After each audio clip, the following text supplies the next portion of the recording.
Les 13 règles fondamentales pour booster ton PC. Salut à tous, c'est Guillaume. On se retrouve aujourd'hui pour un tuto PC Gaming où je vais vous donner 13 conseils pour booster, optimiser votre PC. Donc ce tuto est principalement destiné aux nouveaux gamers sur PC. Normalement, avec ces 13 conseils, vous ne devriez plus vous soucier par la suite des performances de votre PC.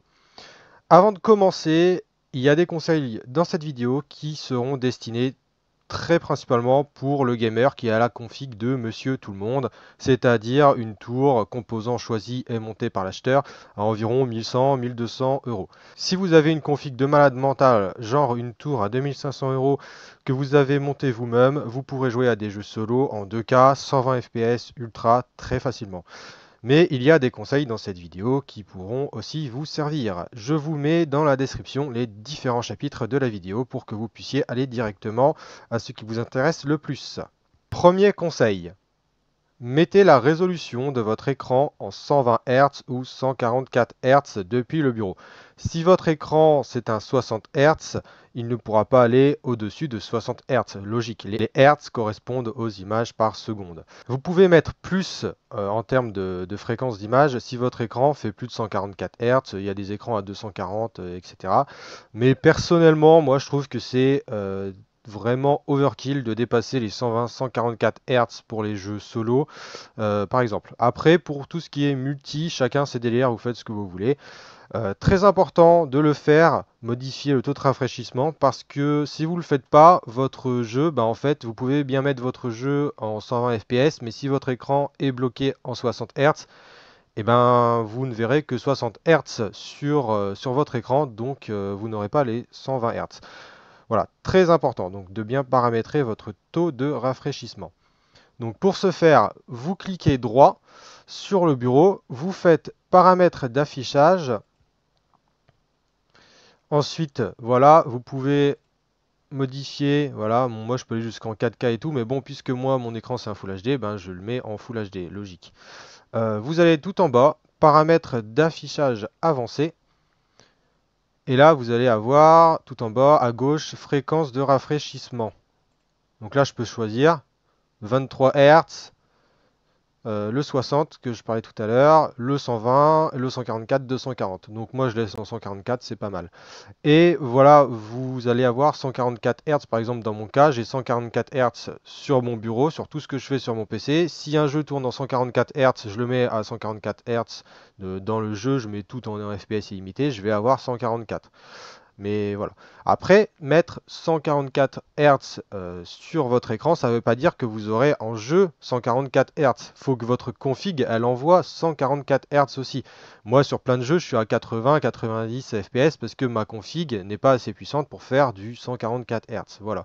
Donc, il faut bien savoir que si vous mettez 144 Hz ici, vous n'aurez pas 144 Hz tout le temps. Ça dépend aussi de votre configuration matérielle sur votre PC. Second conseil, mettez à jour Windows avant de jouer, vérifiez vos mises à jour Windows, les mages sur les jeux, donc les mises à jour, hein, mages c'est mise à jour, sur les jeux vidéo, bon normalement les jeux vous êtes obligé de les mettre à jour avant d'y jouer.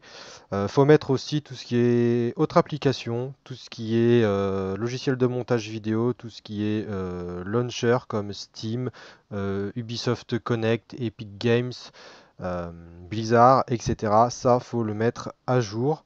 AMD Radeon Software, donc pour AMD, Nvidia pour les cartes Nvidia. Dragon Center pour ceux qui ont des cartes mères MSI pour gérer les ventilateurs, tout ça. Tout ce qui est vos applis de périphériques, clavier souris, par exemple, pour moi j'ai du Asus ROG, donc c'est Asus Armoury Crate. Donc mettez ça à jour. Tout ce qui est, si vous jouez avec une manette Xbox, mettez l'application accessoire Xbox à jour aussi. Donc pour Windows, pour mettre à jour Windows, hein, rien de plus simple, vous mettez en bas à gauche Update. Hop, et là voilà, donc moi je peux installer des mises à jour, etc. Donc mettre à jour Windows c'est important.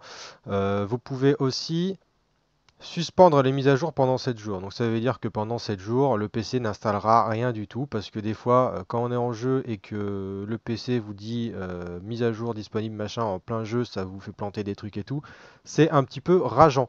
Donc là, vous pouvez suspendre les mises à jour, ça c'est nickel. Après, vous pouvez toujours mettre à jour avant de jouer et vérifier tous les jours. Au niveau des périphériques gaming, comme j'ai dit tout à l'heure, c'est très important de les mettre à jour, surtout pour la manette Xbox sur accessoires Xbox, je crois que c'est ça l'application. L'application, c'est celle-là. Voilà. Bon, là, elle n'est pas connectée, la manette. Mais par exemple, moi, l'autre jour, je jouais sur Warzone et la manette ne répondait pas. Ça faisait des lags, ça faisait. Enfin, il y avait du retard et tout. Du coup, j'ai mis à jour la manette. Donc, moi, c'est une Xbox Elite série 2. Elle n'avait pas été mise à jour depuis un an et voilà, la manette répondait mal.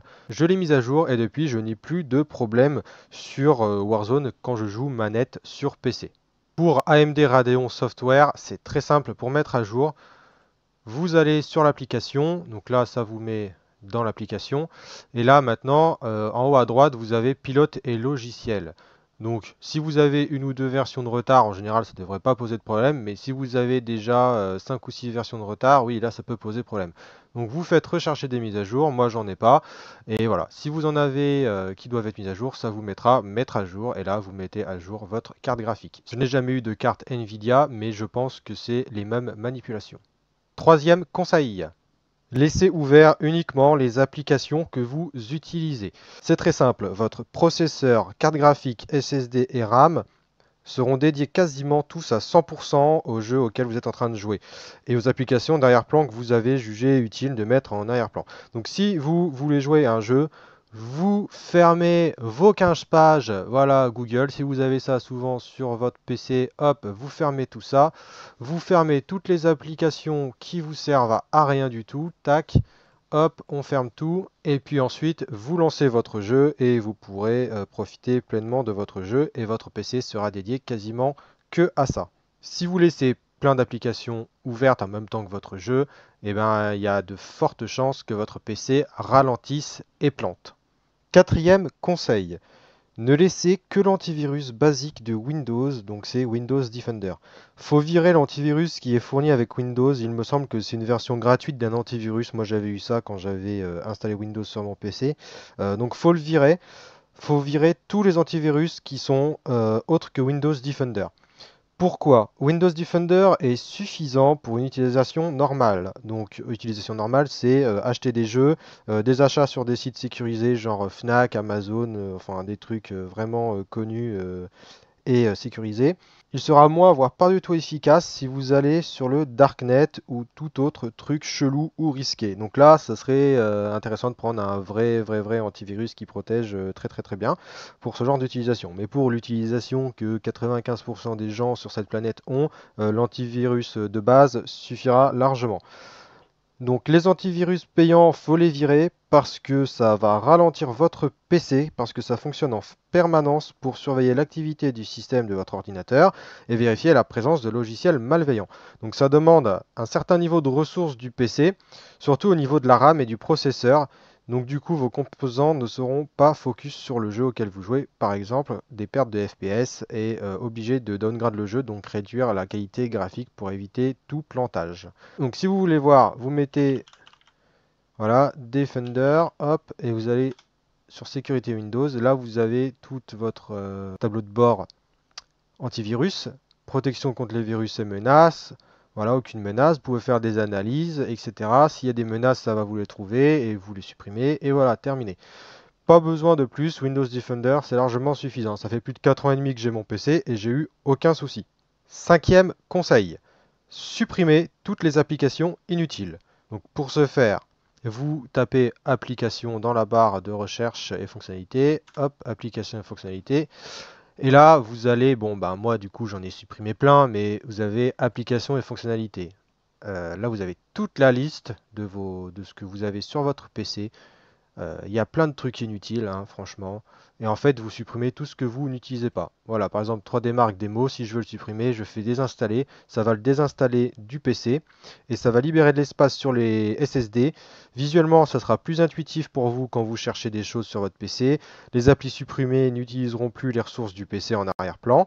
Et voilà, donc ça, c'est vraiment un truc super pour débloquer de l'espace et optimiser un peu plus le PC. Sixième conseil. Bien paramétrer votre carte graphique pour une température la plus basse possible. C'est-à-dire la mettre à jour. Donc là, vous voyez en haut à droite que moi je suis à jour pour AMD.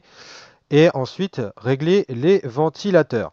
Donc avant ça, je vais vous dire pourquoi un PC, faut que ça soit le plus froid possible. Plus un PC est froid, mieux c'est pour ses performances et sa durée de vie. La plupart des cartes graphiques maintenant se régulent automatiquement au niveau de la vitesse des ventilateurs, mais le mieux reste de faire une courbe personnalisée des ventilateurs. En général, sur les cartes autorégulées, la plage de température normale, c'est à peu près 60-80 degrés, en partant du principe que vous l'utilisez pour ce qu'elle est prévue de faire.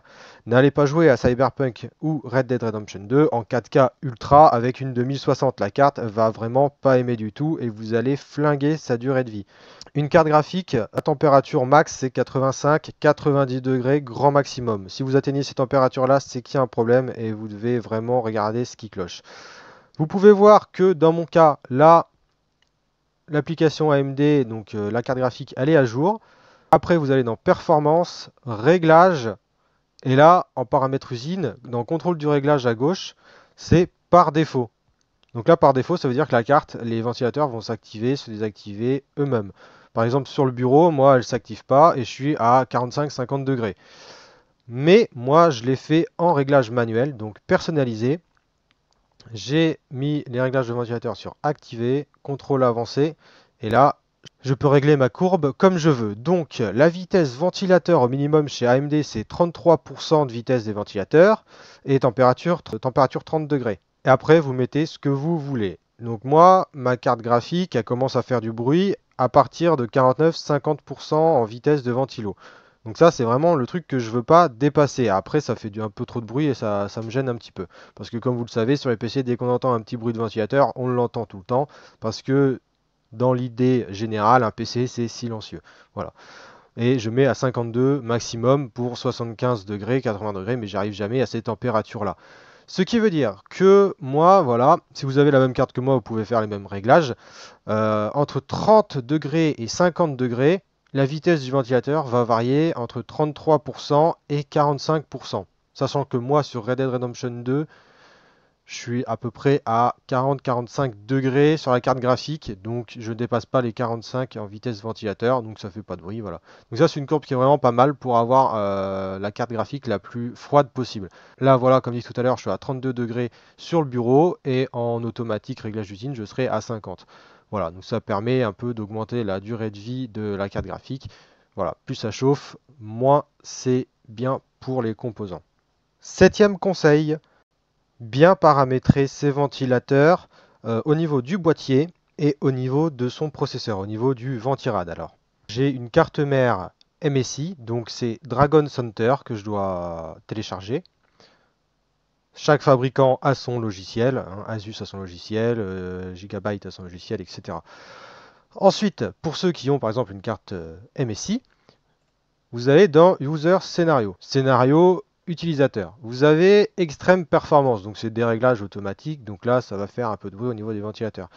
Balanced, donc c'est équilibré, et silencieuse, ça c'est plus voilà pour aller sur internet.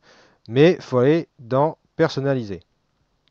Voilà, donc je me mets en personnalisé, et là vous avez plusieurs choses. Donc là la carte mère, moi ça j'y touche jamais, la DRAM je touche jamais. Et moi ce qui va m'intéresser c'est tout ça. Là vous avez le ventilateur CPU, donc c'est le ventirad qui est sur le processeur qui extrait l'air chaud du processeur. Donc plus il y a d'air à température ambiante qui rentre dans le PC, mieux c'est pour le refroidissement et l'extraction de l'air chaud venant du ventirad et des ventilateurs de la carte graphique. Donc voilà, moi ici je définis mes courbes de ventilation sur Dragon Center en fonction des températures générales quand je suis en jeu. Voilà. Par exemple pour le processeur, là vous avez par exemple 30% à 30 degrés. Et ensuite ça varie jusqu'à 50% à 50 degrés. Donc entre 30 degrés et 50 degrés, le ventilateur va varier entre 30% de vitesse et 50% de vitesse. Et après, ça va de 55 à 55% entre 50 degrés et 70 degrés. Et après, j'ai mis une courbe qui monte vraiment en cas d'extrême urgence. Si ça monte trop en température, ça va refroidir assez vite. Voilà pour ce qui est du processeur. Donc ça, cette courbe-là, je l'ai faite parce que j'ai joué à plusieurs jeux et puis voilà, j'ai adapté par rapport à ma config, à mes utilisations, etc. Donc vous pouvez faire la même courbe que moi si vous avez Dragon Center, ça peut vous aider.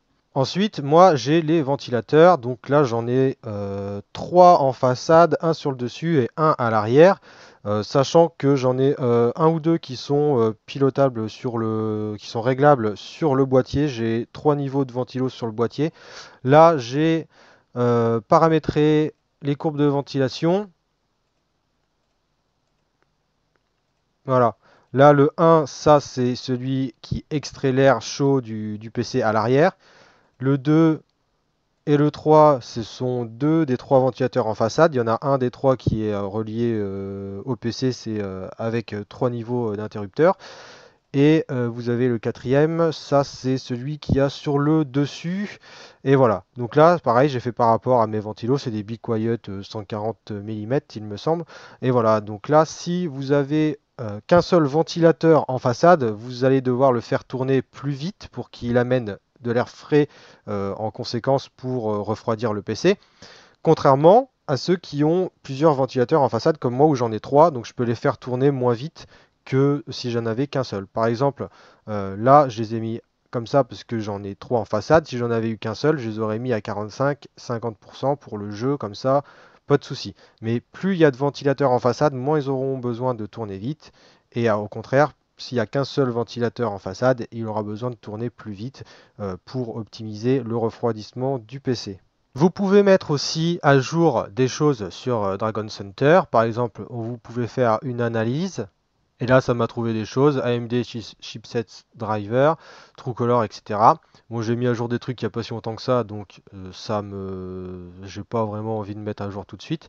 Voilà, vous pouvez mettre des choses à jour là-dessus aussi. Huitième conseil, la gestion de l'alimentation en performance optimale ou élevée. Alors, ça, c'est très important pour les performances de votre PC en jeu. Normalement, quand vous avez monté votre PC vous-même, votre PC a dû se mettre en mode économie d'énergie ou utilisation normale. Moi, c'était le cas après avoir monté mon PC. Exemple, sur Ghost Recon Wildlands. Donc, j'ai voulu y jouer direct parce que c'est un de mes jeux préférés après que j'ai monté mon PC. Je l'ai mis en Full HD, qualité graphique générale élevée, et j'étais à 45 FPS de moyenne. Alors que sur YouTube, j'avais vu que les mecs, ils étaient à 80-90 FPS. Je me suis dit, c'est pas normal. Du coup, j'ai fait mes recherches, et au final, il fallait mettre la gestion de l'alimentation sur performance optimale. Et effectivement, du coup, j'ai tout redémarré, le PC, tout ça, pour être sûr que tout a été pris en compte. Et quand j'ai relancé le jeu, j'étais à 80 FPS de moyenne, ce qui change tout au niveau de la jouabilité et de la fluidité. Donc alors pour ce faire, en bas à gauche, vous mettez juste Alim, et là vous allez avoir choisir un mode de gestion d'alimentation. Vous cliquez dessus, bon moi j'ai supprimé tous les autres modes, mais là vous avez performance optimale. Vous sélectionnez ça et votre PC sera le plus performant possible. Donc voilà, c'est très simple à faire et moi j'aurais bien aimé le savoir avant de monter mon PC. Neuvième conseil, mettre à jour le BIOS de votre carte mère et bien définir la fréquence de votre RAM dans le BIOS. Alors ça, les procédures sont écrites dans le manuel de votre carte mère et sur les chaînes YouTube des fabricants de cartes mères aussi. Vous avez les manips à faire voilà, sur les manuels et sur leur chaîne YouTube pour mettre tout ça à jour. Mais pourquoi faut-il mettre le BIOS à jour? Donc tout d'abord au niveau de la compatibilité, au niveau des composants, ça vous permet d'utiliser du nouveau matériel comme des nouvelles barrettes de RAM, des disques de stockage, des nouveaux processeurs qui viennent d'arriver sur le marché.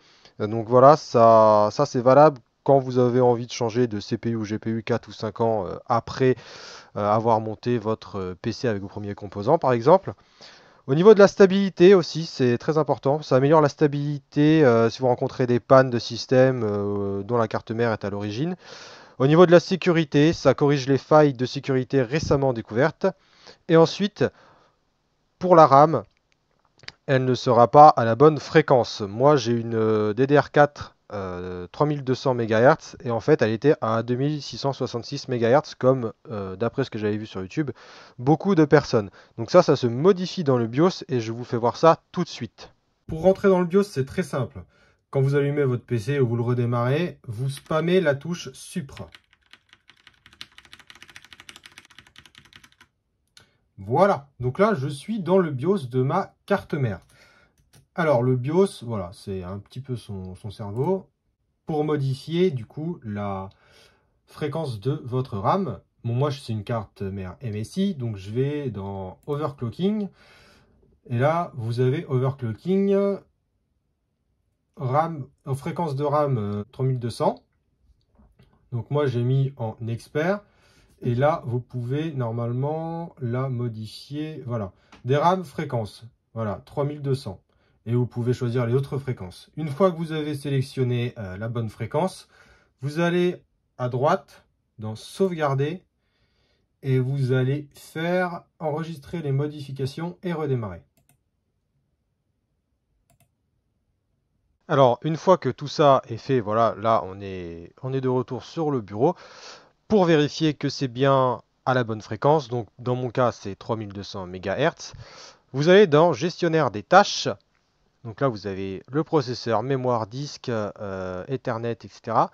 Vous allez dans Mémoire. Et là, en bas, vous suivez le curseur, vous avez la vitesse 3200 MHz, emplacement utilisé 2 de 4, donc c'est bon parce que j'ai que 2 barrettes de RAM.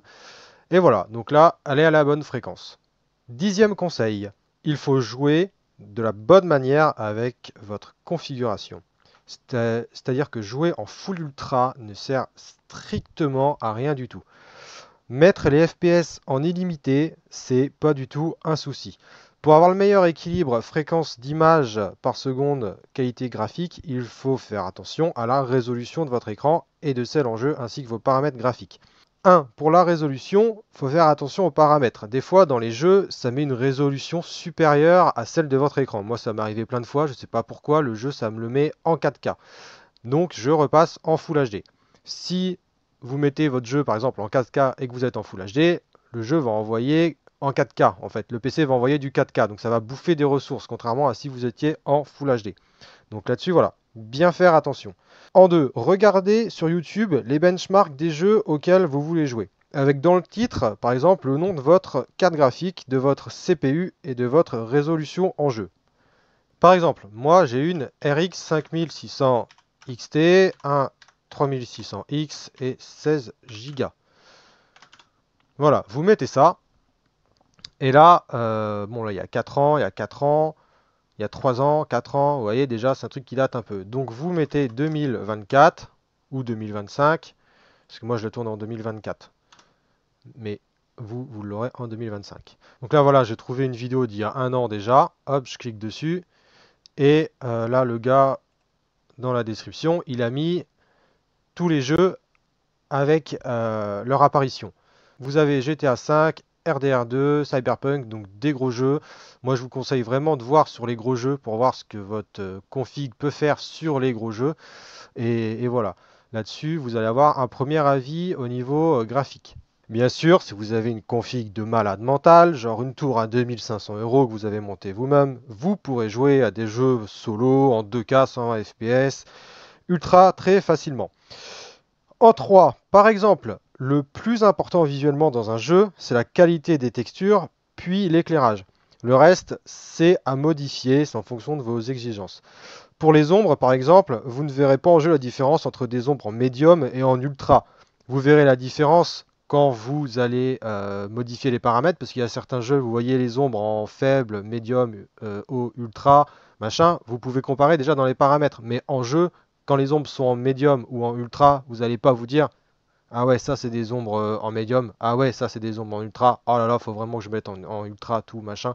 Il n'y a pas de différence par exemple sur ce genre de choses, sachant que les ombres ça bouffe pas mal de ressources. Donc là-dessus, voilà, vous mettez en médium et vous aurez quelques FPS en plus. Pareil pour tout ce qui est environnement, détail terrain ou la qualité, là, faut la mettre en élevé ou très élevé. Ça se rapprochera vraiment du ultra. et vous gagnerez aussi un peu en perf et en FPS comparé à la qualité ultra. Le but c'est vraiment de d'optimiser les graphismes parce que vous avez plein de jeux, le ultra et le très élevé c'est quasiment la même chose et voilà, sauf que en fait en ultra vous allez avoir 60 FPS et en élevé très élevé ou en graphisme personnalisé, vous allez avoir 100 ou 90 FPS par exemple. Ça change tout de modifier soi-même les graphismes. Donc moi, ce que je vous conseille pour les jeux solo où le but est d'avoir les plus beaux graphismes possibles en ayant une fréquence d'image élevée, c'est de tout mettre en médium, hein, tout ce qui est reflet, ombre, ombre éloignée, désactiver le flou de mouvement et de mettre en élevé tout ce qui est texture parce que les textures c'est vraiment le plus important dans un jeu. Donc vous les mettez sur très élevé ou ultra. L'occlusion ambiante en très élevé, en éclairage volumétrique en élevé et qualité de l'eau élevée. Et là, vous aurez un jeu qui est beau et tous les autres graphismes, vous le mettez en moyen. Choisissez les anti-grainages les moins gourmands. Par exemple, sur Red Dead Redemption 2, je trouve que mon jeu est plus beau et fluide avec l'AMD FSR 2 qu'avec le TAA, qui est l'autre anti-aliasing moins gourmand mais plus flou et qui me fait perdre un peu de FPS. Par exemple, moi je trouve que j'ai gagné 10 FPS avec l'AMD FSR 2 et le jeu est plus net. Sur Red Dead Redemption 2, par exemple, en Full HD, qualité graphique optimisée par mes soins, donc c'est à peu près du élevé mais optimisé, avec ma carte graphique qui est une 5600 XT, mon processeur qui est un 3600X, 16 Go de RAM, mes courbes de ventilo CPU et carte graphique, voilà, et boîtier, tout ça, tout personnalisé. Je suis à 44 degrés sur ma carte graphique, donc dans les villes, donc là où il y a pas mal de choses à charger et à afficher sur ma carte graphique et 53 degrés sur le CPU, donc le processeur. Et je suis à peu près en fréquence d'image entre 80 et 95. Voilà. Donc avec ces simples conseils de configuration graphique, en fait, vous pourrez déjà avoir un jeu très beau avec un max de FPS et une différence graphique très minime avec un jeu full ultra. Après, voilà, c'est à vous d'ajuster en fonction de vos paramètres et en fonction de vos exigences. Moi, j'essaie de vous donner un peu des conseils pour avoir le jeu le plus optimisé possible. Et après, voilà, si vous avez toujours un PC de la mort qui tue, qui est l'équivalent de la future PlayStation 7, voilà, mettez tout au max, il n'y a pas à réfléchir, hein. Et quatrièmement, privilégiez le 144 Hz pour les FPS en ligne. Si vous pouvez plus, faites-le plus. Mais voilà, en général, dans les jeux multi, on met tout au minimum, sauf les textures qu'on peut mettre en normal. Parfois, ça dépend de l'optimisation du jeu. Si c'est un jeu Activision, un hashtag Call of Duty, ça sera très mal optimisé. Mais voilà, ça dépend de l'optimisation du jeu et des ressources qu'il demande. Mais franchement, au-delà de 144 Hz, là c'est mon avis perso, je vais pas me faire des copains, mais c'est pas grave. Ça sert strictement à rien, on voit pas la différence entre du 144 Hz et du 240 Hz, c'est juste marketing. Voilà, c'est que mon avis perso. Même du 120 Hz, c'est suffisant pour le jeu solo, voilà. Mais 144 Hz en multi, ça le fait largement, hein. Pas besoin d'avoir 244 Hz, hein. C'est pas parce que la pub vous le dit, c'est pas parce que le marketing vous dit que 244 Hz c'est mieux que c'est vrai. Voilà, en tout cas pour ce qui est de l'optimisation graphique pour un jeu. Si vous optimisez bien votre jeu en fonction de votre config, vous allez avoir la meilleure équivalence entre quantité d'images par seconde et qualité graphique. Onzième conseil, activez le mode jeu sur le PC. Alors, le mode jeu, vous mettez dans la barre de recherche mode, juste mode, et vous allez dans paramètres du mode jeu. Là, vous allez activer le mode jeu. Le mode jeu optimise le PC pour le jeu. Vous allez dans paramètres graphiques à droite, et fréquence de rafraîchissement variable. Dans la mesure du possible, augmentez la fréquence d'image et réduisez les arrêts de l'écran dans les jeux qui ne prennent pas en charge la fréquence machin blablabla. Donc ça, faut activer. Moi, j'ai aucun souci.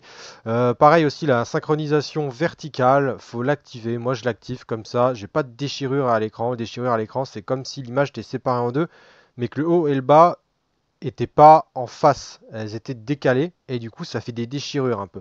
Donc ça voilà, la synchronisation verticale, faut l'activer aussi et voilà, le jeu sera plus beau et il y aura moins de déchirures. Douzième conseil, booster sa connexion Internet. Alors, si possible, il faudrait brancher un câble Ethernet entre votre box et votre PC. C'est valable aussi pour les consoles. La connexion sera meilleure. Ensuite, faut télécharger Speed Test. Alors, j'insiste bien qu'il faut télécharger Speedtest et pas aller sur Speedtest sur Google parce que ça va passer par les serveurs de Google et machin. Ça va pas être terrible, ça va pas donner une valeur au plus proche de la réalité. Donc pour ça, vous mettez dans la barre de recherche Google Speedtest téléchargement. Et ensuite, vous cliquez sur le premier lien et puis là, vous téléchargez l'application Speedtest. Une fois que vous l'avez téléchargé, vous le lancez. Et là, c'est vraiment l'application, ça va vraiment vous donner une valeur vraiment assez réaliste. Vous faites Go, et là, par exemple, moi, voilà, on va y revenir après si ça fait pas ce que j'ai en tête. On va y revenir après. Voilà, c'est ça. Moi, je suis fibré, et là, je suis à 40 mégabytes seconde.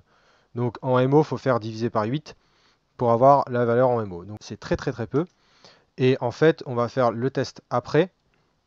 Et en fait, ça vous donne le débit ascendant et descendant. Donc le descendant, c'est ce que vous recevez, donc quand vous téléchargez, et ascendant, c'est quand vous émettez sur Internet, quand vous mettez une vidéo en ligne, par exemple, il me semble. Voilà. Donc là-dessus, vous allez avoir votre vitesse de connexion, entre guillemets, et ça va vous permettre de voir si vous avez une bonne connexion ou pas. Donc là, on a vu speed test pour connaître vos débits. Mais faut paramétrer aussi le port Ethernet. Là, ça va être mieux normalement après ces modifications. Donc pour ce faire, vous allez modifier vos paramètres de prise Ethernet. Alors, vous allez dans panneau de configuration et là, vous mettez afficher les CO. Et là, vous allez afficher les connexions au réseau. Vous cliquez dessus. Et là, moi, j'ai mon port Ethernet qui est là. Vous faites clic droit dessus, propriétés, configurer, avancer. Et là, on va s'intéresser aux tampons de réception et d'émission. Alors, ils sont tampons de réception là, tampons d'émission. Donc normalement, ils sont à 256, vous les mettez à 512. Et ensuite, vous allez dans vitesse et duplex. Alors moi, c'était en négociation automatique, mais depuis que j'ai mis 1 GB seconde duplex intégral, c'est un peu mieux. Donc là, vous mettez la valeur la plus haute, vous faites OK, et voilà, c'est terminé. Vous pouvez aussi refaire le même truc, propriété, configurer, pilote. Vous pouvez aussi mettre à jour le pilote. Alors, vous pouvez désinstaller, le réinstaller aussi. Pourquoi je vous dis ça, de mettre à jour le port Ethernet? Par exemple, ma copine, des fois on fait du Warzone ensemble, elle est reliée en Ethernet à la box, on est fibré, je le rappelle, elle avait des coupures sur le jeu. Et moi, j'en avais pas. J'étais sur PC, je suis sur PC aussi du coup sur Warzone. Et en fait, je lui ai mis à jour son port Ethernet et depuis, elle a plus aucun souci. Alors, ça me disait que ça trouvait pas les mises à jour. Alors, faites quand même mise à jour. Ça va vous dire en général qu'il n'y a pas de mise à jour de disponible, mais dans ce cas-là, vous désactivez ou désinstallez l'appareil et vous le réactivez plus tard. Vous le réactivez directement après et vous allez avoir normalement le port Ethernet qui est réinstallé comme il faut. Et là, vous n'allez plus avoir de soucis. C'est ce qui s'est passé et avec ma copine et du coup, ben, elle n'a plus du tout de soucis sur Internet. Et là, par exemple, si vous avez toujours une connexion un peu pourrie comme la mienne, vous, comme on a vu tout à l'heure, vous cliquez sur l'Ethernet et vous désactivez ce périphérique réseau et vous le réactivez. Alors moi je sais pas pourquoi, mais normalement ça va faire un meilleur débit. Je sais pas pourquoi il faut activer et désactiver. Ma copine télécharge toujours à 100 MO seconde et moi je dois désactiver et réactiver. Donc là, hop, ça c'est fait. On retourne dans Speed Test, je fais le test et là je vais avoir une meilleure connexion. Voilà. Donc là je suis à 400, 350, entre 350 et 400 mégabytes seconde, ce qui est déjà beaucoup mieux que tout à l'heure. Et je téléchargerai plus vite sur Steam, sur Blizzard, etc. Donc si vous avez des problèmes de connexion en Ethernet, vous désactivez aussi et réactivez la prise Ethernet et vous faites aussi les manips qu'on a fait juste avant. Et voilà, là je suis à 7 mégabytes seconde en ascendant. Donc ça, c'est plutôt pas mal. 13e conseil, entretenir votre PC. Alors ça, c'est aussi très important. Il y a pas mal de gens qui le négligent un petit peu, mais il faudra que votre PC soit, si possible, sur votre bureau. Comme ça, il prendra quasiment pas les poils d'animaux. Vous admirerez aussi tous les jours votre création et vous aurez aussi une facilité visuelle plus importante pour contrôler la quantité de poussière à l'intérieur du PC, contrairement à s'il était en dessous du bureau. Ensuite, dépoussiérez votre PC au moins 2 fois par an. Moi, je le fais ouais, 2, 3 fois par an, quoi. Et j'ai 2 chats et il n'y a pas énormément de poils dedans. Donc voilà, vous le faites à peu près 2 fois par an. Boîtier, ventirad, ventilo carte graphique.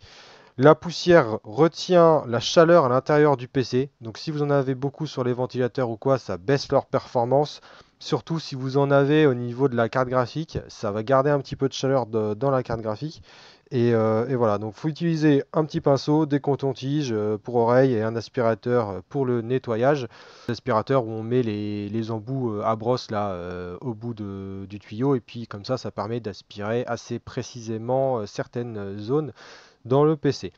Alors, faut changer aussi la pâte thermique du processeur, à peu près tous les 3 ans environ. Au début que vous avez votre PC gamer, regardez vos températures processeur via MSI Afterburner ou AMD Radeon Software, vous pouvez faire ça aussi, pour avoir à peu près une idée de la température normale de votre processeur sur les jeux auxquels vous jouez. Et voilà, si au bout de 2 3 ans, le processeur il prend sans raison 20 degrés de plus alors que vous n'avez pas bougé vos paramètres en jeu, eh ben voilà, faudrait peut-être commencer à changer la pâte thermique. La température max d'un processeur, c'est de 95 degrés, mais vous ne devez jamais atteindre normalement ces 95 degrés. Si vous y êtes, c'est vraiment que la pâte thermique doit être changée en urgence. Donc la pâte thermique, c'est très important parce que ça transmet la chaleur du processeur au ventirad. Donc, et le ventirad après évacue la chaleur. Donc si c'est bien installé, ça évacue la chaleur le plus rapidement possible et le processeur ne surchauffe pas. Pour la pâte thermique, moi je vous conseille la Noctua NTH1 ou NTH2. Eh bien, merci d'avoir regardé la vidéo. J'espère que ça vous a plu. Si c'est le cas, n'hésitez pas à liker et à vous abonner. Ça me soutient énormément. J'ai peut-être oublié quelques petites choses, mais personne n'est parfait. J'ai fait de mon mieux. Et sur ce, je vous dis à la prochaine pour de futures vidéos.